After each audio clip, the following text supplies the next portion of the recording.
Dapur Bunik merupakan sebuah usaha kuliner yang memproduksi dan menjual masakan dengan cita rasa khas Jawa yang dikemas secara apik tanpa menghilangkan ciri khas dari masakan itu sendiri. Usaha ini didirikan oleh seorang mahasiswa Fakultas Teknik UNS yang bernama Stefani Widyaningrum sejak September 2021. Saat ini, Dapur Bunik sudah memiliki kedai tetap untuk menjual produknya yang bertempat di Sodipan RT 8 RW 5 Pajang Lawean, Surakarta. Dalam menjual produknya, usaha ini melayani pesanan dengan sistem pre-order dan juga sering berpartisipasi dalam berbagai event. Tujuan dari usaha ini adalah untuk mengenalkan, mendekatkan dan mengangkat nilai masakan Jawa sebagai salah satu warisan budaya Indonesia di kalangan anak muda, khususnya di kota Solo. Dapur Bunik memiliki konsep kemasan produk yang memiliki ide kembali ke alam sebagai bagian dari upaya pelestarian lingkungan.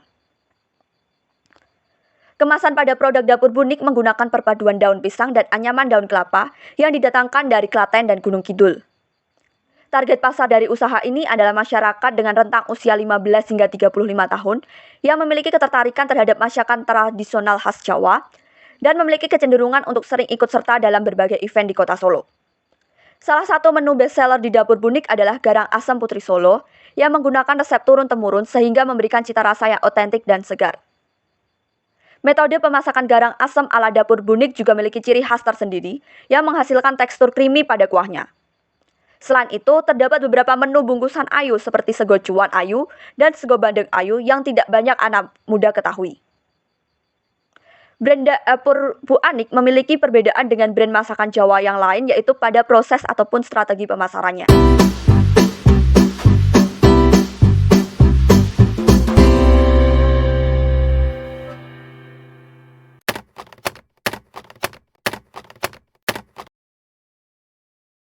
Kalau misalnya ditanya target market, itu sebenarnya target market kita kan di proposal itu ya anak muda. Kalau di proposal kan itu ada detailnya, tapi intinya itu anak muda karena yang kita bawa itu makanan tradisional. Nah, itu kenapa? Karena kan sekarang itu lagi hype banget tentang kayak Korean food, Thai food, Japanese food. Nah, yang Japanese food itu nggak ada gitu loh. Terus kita awal mulanya itu pengen bawa makanan khas Jawa buat anak muda. Nah, terus apa yang kita lakukan? Kita awalnya itu jualan di kayak konser-konser. Awalnya itu ternyata peminatnya banyak. Terus kalau di konser itu kan anak muda banget tuh.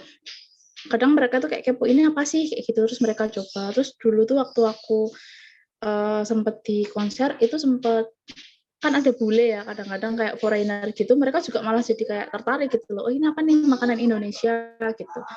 Nah, jadi yang dijual makanan Indonesia, target marketnya anak muda, terus di awal kita emang jualannya di event-event yang banyak anak mudanya gitu.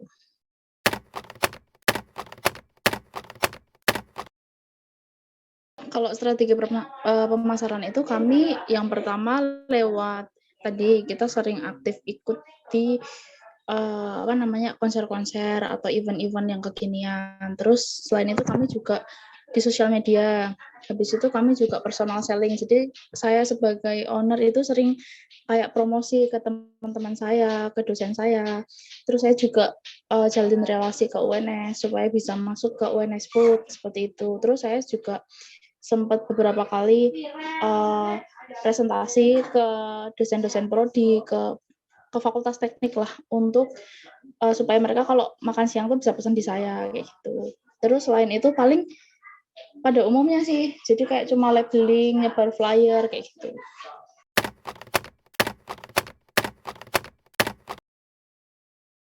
Seberapa sering itu sebenarnya kalau misalnya sosial media itu saya nggak terlalu aktif ya karena Dapur Bunik ini kan pendirinya saya sama teman-teman saya. Nah, sedangkan kalau misalnya semester ini tuh saya kebetulan lagi magang, terus adik-adik tingkat saya itu juga lagi MBKM. Nah, jadi kayak kurang aktif gitu. Yang paling gencar itu 6 bulan yang sebelumnya itu kami lumayan aktif sih Mbak. Jadi kalau event tuh bisa seminggu sekali lah, seminggu sekali. Biasanya tiap Jumat Sabtu Minggu itu kita pasti ikut event kayak gitu.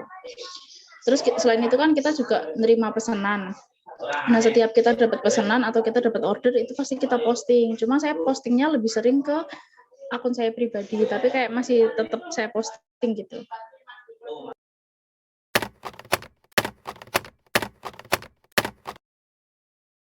Oh iya, kalau untuk usia itu sekitar 15 sampai 35 tahun.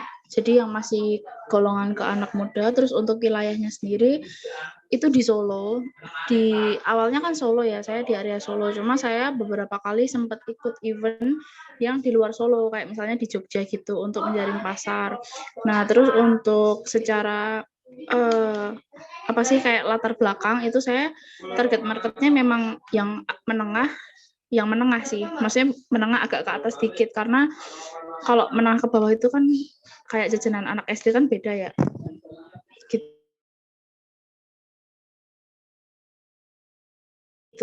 Terus oh ya, untuk sekarang karena saya produknya itu agak ganti dikit, jadi kalau sebelumnya kan saya fokus ke event, nah sebenarnya sekarang itu saya produknya itu ke luar negeri, jadi nanti kayaknya akan ada apa sih namanya pergantian target market gitu. Target marketnya tetap anak muda, cuma untuk wilayahnya bisa ke seluruh Indonesia sama rentang usianya mungkin rentang usianya sama, cuma wilayahnya bisa seluruh Indonesia karena produk saya itu nanti bisa dikirim keluar kota gitu.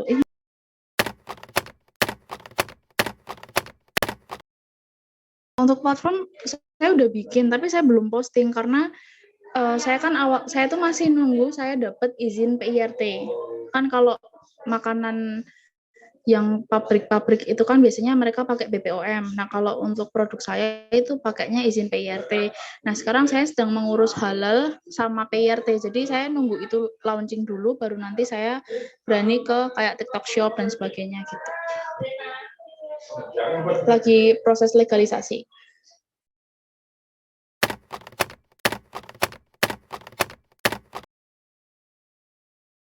Jadi kalau pertanyaannya efektif atau enggak, itu belum efektif. Karena customer-nya masih yang jangkauan saya yang dekat gitu loh, masih sejauh jangkauan saya. Misal saya ada acara di sana saya punya kenalan ABCD, nah itu baru sejauh itu customer saya. Nah, sedangkan target saya itu saya pengen produk saya itu dikenal sama orang lain karena produknya, bukan karena saya gitu. Nah, jadi next year itu mungkin saya akan spare budget untuk endorse sih, untuk marketingnya seperti itu.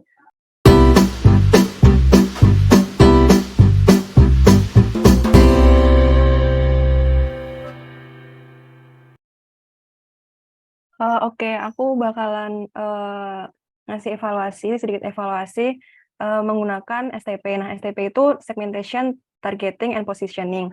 Nah, STP ini tuh salah satu pendekatan atau model yang digunakan untuk mengembangkan pesan dan strategi pemasaran yang disesuaikan pada segmentasi target audience. Nah, dari yang aku dengerin dari penjelasannya Kak Stefani ini udah melakukan segmentasi pasar kayak berupa segmentasi demografis, geografis, dan psikologis. Namun dari kami mungkin akan memberikan saran untuk Kak Stefani, yaitu dapat menambahkan segmentasi dalam bentuk segmentasi perilaku. Nah, segmentasi perilaku itu sendiri adalah segmentasi yang mengelompokkan berdasarkan kebiasaan calon pelanggan dalam membeli sebuah produk atau menggunakan produk. Nah, untuk untuk merealisasikannya itu, Kak Stefani itu juga dapat menekankan kepada para calon pelanggan untuk mengetahui apa sih manfaat dari mengonsumsi dari produk Kak Stefani ini. Misalnya kayak kan Kak Stefani ini menjual salah satu produk yaitu garang asem. Nah, garang asem ini tuh bisa juga dimanfaatkan untuk memberikan edukasi kepada calon pelanggan mengenai manfaat yang akan diterima. Nah, manfaat ini tuh juga bisa berpotensi untuk mendorong calon pelanggan tersebut untuk tertarik dan menjadikan sebagai pelanggan tetap. Nah, selain tentunya dari rasa segi cita rasanya yang enak, terlebih juga akan memberikan pandangan baru kepada calon pelanggan apa manfaat dari mengkonsumsi produk dari Kak Stefani ini. Nah, untuk targeting pasar dapur bunik ini itu saya apa namanya mungkin dapat menyimpulkan bahwa branding dan untuk mengenalkan produknya Kak Stefani ini kan melalui event-event yang digandrungi oleh anak muda seperti konser, thrifting fest dan sebagainya. Nah, kami juga dapat memberikan beberapa saran seperti untuk mempermudah atau mempermudah calon pembeli untuk mengakses dari produk Kak Stefani ini tuh juga dapat dengan melakukan branding melalui membuka stand di Car Free Day. Nah, sedangkan di Car Free Day ini sendiri kan disediakan setiap minggu pagi. Jadi untuk pelanggan-pelanggan yang sudah mencoba produk dari Kak Stefani ini itu dapat dengan apa ya namanya? Dengan mudah mengakses kembali jika ingin membeli dari produk Kak Stefani ini di Car Free Day. Nah, selain itu juga mungkin kita dapat memberikan saran untuk membuka stand tetap meskipun apa namanya? Stand tetap yang mungkin dapat dimulai dari yang kecil dan dapat juga akan kemudian berkembang jadi yang lebih besar lagi. Nah, selain itu Kak Stefani ini juga sudah melakukan analisis ukuran pasar ya atau market sizing dengan menggunakan metode bottom up dengan sumber data sekunder dari lembaga Badan Pusat Statistik untuk menentukan perkiraan THM, SAM, dan SOM. Nah, dengan adanya apa namanya analisis perkiraan tersebut, maka Kak Stefani itu juga sudah memperkirakan market growth atau perkembangan atau pertumbuhan dari pasar Kak Stefani ini menggunakan metode interpolasi berdasarkan jumlah populasi yang dimulai dari Kota Solo yang merupakan target yang ditetapkan oleh Kak Stefani. Nah, sedangkan untuk positioning bisnis dapur bunik ini itu dapat dinyatakan bahwa Kak Stefani ini tuh memulai tujuan dari bisnis ini kan untuk memberikan pengenalan ya, pengenalan pendekatan dan mengangkat nilai masakan Jawa sebagai salah satu warisan budaya di Indonesia, terutama di kalangan anak muda di Kota Solo. Nah, dengan memperkuat statement dengan menggunakan resep turun-temurun, itu dapat memberikan calon pelanggan itu apa ya namanya konsep atau pandangan bahwa produk dari Kak Stefani ini itu memberikan cita rasa yang otentik dan segar. Seperti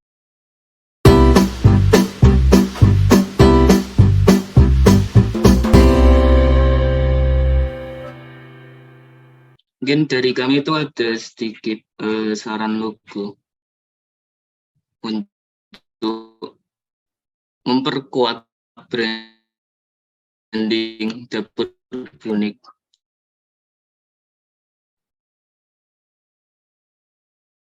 Untuk logonya dan hanya sendiri itu ada panci itu yang menggambarkan tentang masakan-masakan, apalagi masakan Jawa itu kan juga banyak kan pakai dapur panci. Sebelumnya itu saya bikinnya masih referensi dari logo lama, tapi saya jadikan mungkin lebih simpel dan vektor. Terus ada elemen sendok garpu, itu alat makan. Terus ada topi chef. Dan kalau digabung semua itu seperti terlihat ibu atau nenek yang sedang memasak. Apalagi masakan Jawa itu kan identik dengan masakan ibu, masakan nenek. Terus untuk color paletnya, saya juga ambil dari logo lama. Dan di feeds IG, itu warnanya seperti ini. Untuk main color dan secondary color. Terus untuk pengaplikasian warna pada logo, itu untuk background gelap itu menggunakan warna utama dan warna putih, sedangkan untuk background terang juga menggunakan warna utama dan warna hitam. Untuk tipografi kurang lebih seperti ini, ada headline, ada subheadline, ada isi, dan ada caption. Mungkin seperti itu. Terima kasih.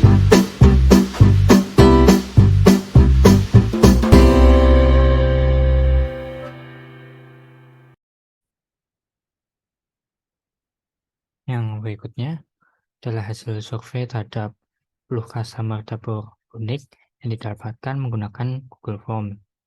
Nah, dari 10 customer ini, semua menjawab secara umum telah puas dengan pengalaman dan layanan selama membeli di Dapur Bunik. Lalu, faktor utama yang menjadi pendorong kepuasan menurut para konsumen itu adalah kualitas produk, kualitas layanan, dan harga produk. Mayoritas pelanggan Bunik ini memilih kualitas produk sebagai faktor paling dominan dalam kepuasan konsumen. Hasil survei dapat dilihat pada grafik tersebut. Oke, selanjutnya kami juga menanyai terkait kepuasan pelanggan Dapur Bunik terhadap faktor-faktor pendorong utama tersebut. Para customer Dapur Bunik itu dapat memberikan nilai dengan rentang 1 sampai 10, di mana 1 itu adalah nilai paling buruk dan 10 adalah nilai yang paling baik. Nah, yang pertama kita bisa lihat pada kualitas produk. 90% responden itu menjawab bahwa sangat puas dengan kualitas produk-produk yang ditawarkan oleh Dapur Bunik. Lalu pada kualitas pelayanan, 60% responden itu memberikan nilai 9 untuk pelayanan yang didapatkan selama menikmati produk di Dapur Bunik.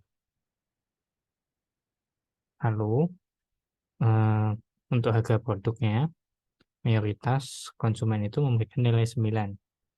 Dengan total proporsinya yang memilih adalah 40% konsumen. Dan yang terakhir, terkait dengan kemudahan mendapatkan produk, 60% konsumen itu memberikan nilai 8, yaitu sebesar 60% konsumen dari Dapur Bunik. Nah, dari hasil survei yang kami lakukan ini, dapat ditarik kesimpulan bahwa faktor utama yang mempengaruhi kepuasan pelanggan di Dapur Bunik itu didorong oleh kualitas produk. Dan didapatkan pula bahwa kualitas produk dari Dapur Bunik sendiri ini, menurut para konsumennya sudah puas dengan kualitas produk yang disajikan oleh Dapur Bunik.